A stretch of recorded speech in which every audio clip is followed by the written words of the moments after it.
Part 4. Emily, amid all the whirl of emotions roused by Mrs. Kent's tale, was keenly conscious of only one thing. Bitterness, humiliation, shame had vanished from her being. Teddy had loved her. The sweetness of the revelation blotted out, for the time at least, all other feelings. Anger, resentment, could find no place in her soul. She felt like a new creature. And there was sincerity in heart and tone as she said slowly, I do. I understand. Mrs. Kent suddenly wrung her hands. Emily, is it too late? Is it too late? They're not married yet. I know he doesn't love her as he loved you. If I told him. No, cried Emily passionately. It is too late. He must never know. You must never tell him. He loves Ilsa now. I am sure of that. And telling him this would do no good and much evil. Promise me, dear Mrs. Kent, if you feel you owe me anything, promise me you'll never tell him. But you will be unhappy. I will not be unhappy, not now. You don't know what a difference this has made. The sting has gone out of everything. I am going to have a happy, busy, useful life, and regret for old dreams will have no place in it. The wound will heal now. It was a terrible thing for me to do, whispered Mrs. Kent. I see that, at last. I suppose it was, but I'm not thinking of that. Only that I've got my self-respect back.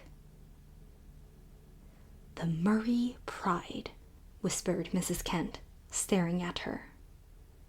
After all, Emily Starr, I believe pride is a stronger passion with you than love. Perhaps, said Emily, smiling. Part 5.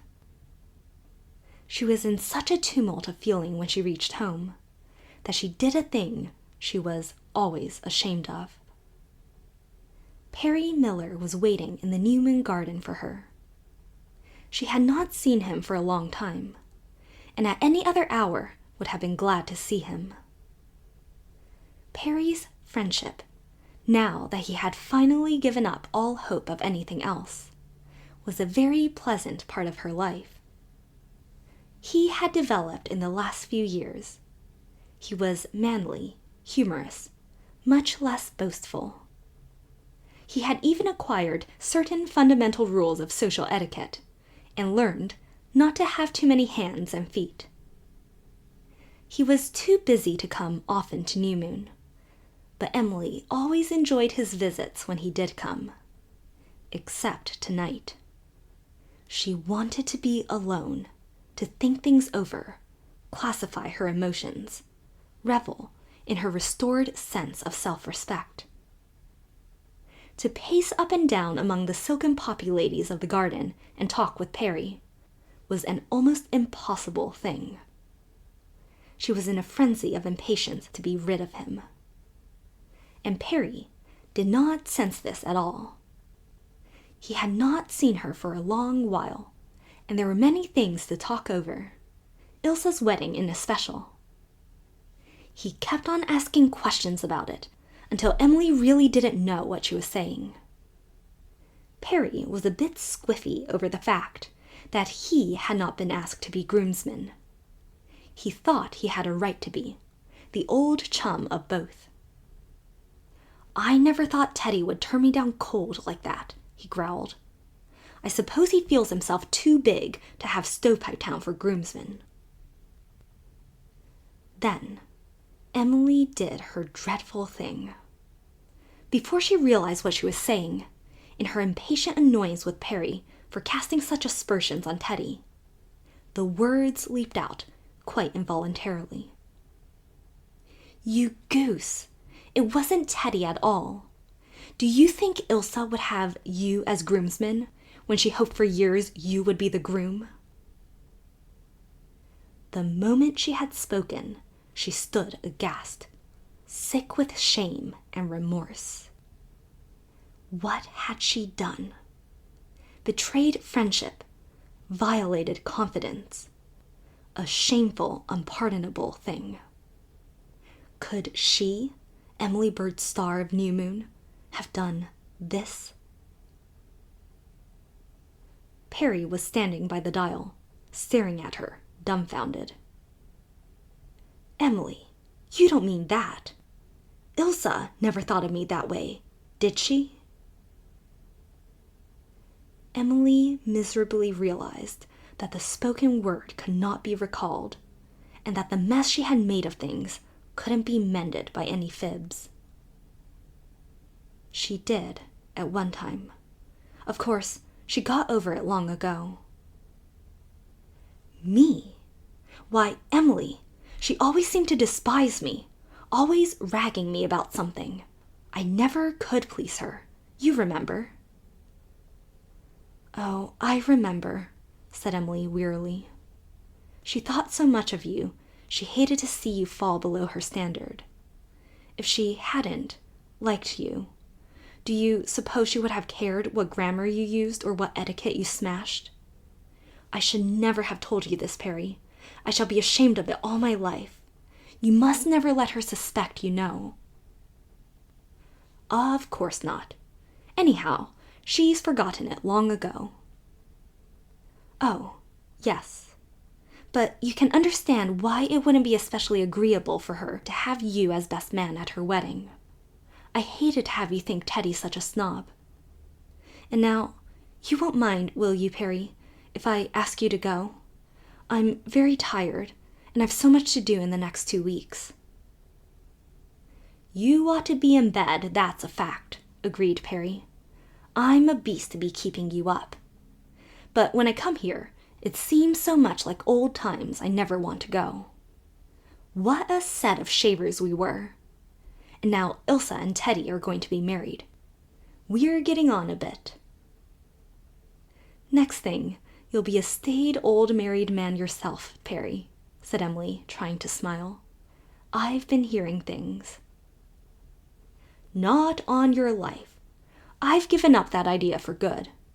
Not that I'm pining after you yet in particular. Only nobody has any flavor after you. I've tried. I'm doomed to die a bachelor. They tell me it's an easy death. But I've got a few ambitions by the tail, and I'm not kicking about life. Bye-bye, dear. I'll see you at the wedding. It's in the afternoon, isn't it? Yes. Emily wondered she could speak so calmly of it. 3 o'clock, then supper, and a motor drive to Shrewsbury to catch the evening boat. Perry, I wish I hadn't told you that about Ilsa. It was mean, as we used to say at school. I never thought I could do such a thing. Now, don't go worrying over that. I'm as tickled as a dog with 2 tails to think Ilsa ever thought that much of me at any time. Don't you think I've sense enough to know what a compliment it was? And don't you think I understand what bricks you 2 girls always were to me, and how much I owe you for letting me be your friend? I've never had any illusions about Stovepipe Town, or the real difference between us. I wasn't such a fool as not to understand that. I've climbed a bit. I mean to climb higher. But you and Ilsa were born to it. And you never let me feel the difference as some girls did. I shan't forget Rhoda Stewart's dirty little slurs. So you don't think I'd be such a cur now as to go strutting because I found out Ilsa once had a bit of a fancy for me, or that I'd ever let her think I knew. I've left that much of Stovepipe Town behind anyhow, even if I still have to think what fork I'll pick up first. Emily, do you remember the night your Aunt Ruth caught me kissing you? See, Emily climbs. I should think I do. The only time I ever did kiss you, said Perry non-sentimentally. And it wasn't much of a shot, was it?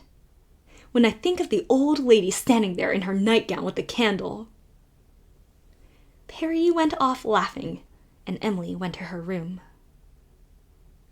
"Emily in the glass," she said almost gaily. "I can look you squarely in the eyes again. I'm not ashamed any longer. He did love me." She stood there smiling for a little space, and then the smile faded. "Oh, if I had only got that letter," she whispered piteously.